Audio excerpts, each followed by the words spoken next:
हमारे जो रहबर हैं मुस्लिम पर्सनल बोर्ड, हमारी क़यादत, हमारे उलमा इकराम, उनकी साइड से अपील की गई थी कि साइड हैंड के ऊपर आपको वक्फ एक्ट के खिलाफ जो तरमीमी बिल है उसके खिलाफ एक शांतिपूर्ण प्रोटेस्ट करना है। और काफ़ी लोगों ने मुझसे ये भी कहा कि काली पट्टी बांधने से हो क्या जाएगा। देखिए, जो न्यूज़ों में आ रहा है किस तरीके से मेरठ के अंदर एक पुलिस वाला एक काली पट्टी उतरवाता आदमी से, वो जो प्रेशराइज हो रहे हैं मामला वो तो अलग ही है, लेकिन जो चीज़ आपको हुक्म दिया जा रहा है उलमा इकराम की तरफ से, हमारे कायदीन की तरफ से, हमारे मुस्लिम पर्सनल बोर्ड जो हमारा कायदीन है, हमारा रहबर है, उसकी साइड से जब अपील की गई तो आपको लब्बैक करना था। मैंने जब काली पट्टी बांधी तो काफ़ी लोगों ने उससे पूछा कि काली पट्टी क्यों बांध रखी है, तो अफसोस का मकाम है कि हमें पता ही नहीं है कि हम किस चीज़ के खिलाफ खड़े हुए हैं। और आपको बांध के शो करना था कि हमारे रहबर की तरफ से कोई भी सदा अगर आएगी तो हम उसके ऊपर लब्बैक करेंगे, हम इत्तेहाद मुस्लिम होने का फ़र्ज़ निभाएंगे। तो मैं आपसे अपील कर रहा हूँ कि जुम्मे के दिन, अलविदा जुम्मे के दिन बड़ी बड़ी भीड़ लगी हुई थी, टोंक के अंदर भी बड़ी बड़ी भीड़ लगी हुई थी। उस भीड़ का वज़न दिखाइए। असल में जो मामला है असल वज़न का है। बड़ी बड़ी भीड़, बड़ी बड़ी सफ़ाई दिखाने से मतलब नहीं है, मतलूब नहीं है,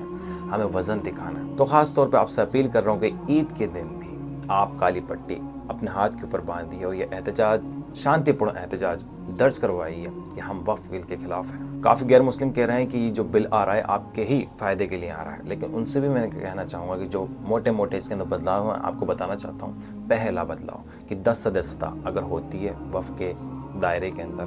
वफ़ की कमेटी के अंदर 10 सदस्यता होती है, उसमें से 1-2 नॉन मुस्लिम लाए जाएंगे। दूसरा, जो पावर है असल जो सदर के पास होता है या फिर एक ज़िला के पास होता है या स्टेट के अंदर होता है, वो पावर उठा के कलेक्टर को दे दी जाएगी, कलेक्टर पावर हो जाएगा। और तीसरा, अगर कोई फ़ैसला होता है जो वफ़ के दायरे के अंदर ही होता है, लेकिन अगर कोई फ़ैसला ऐसा जो कि नहीं हो पा रहा है तो वो फ़ैसला अपील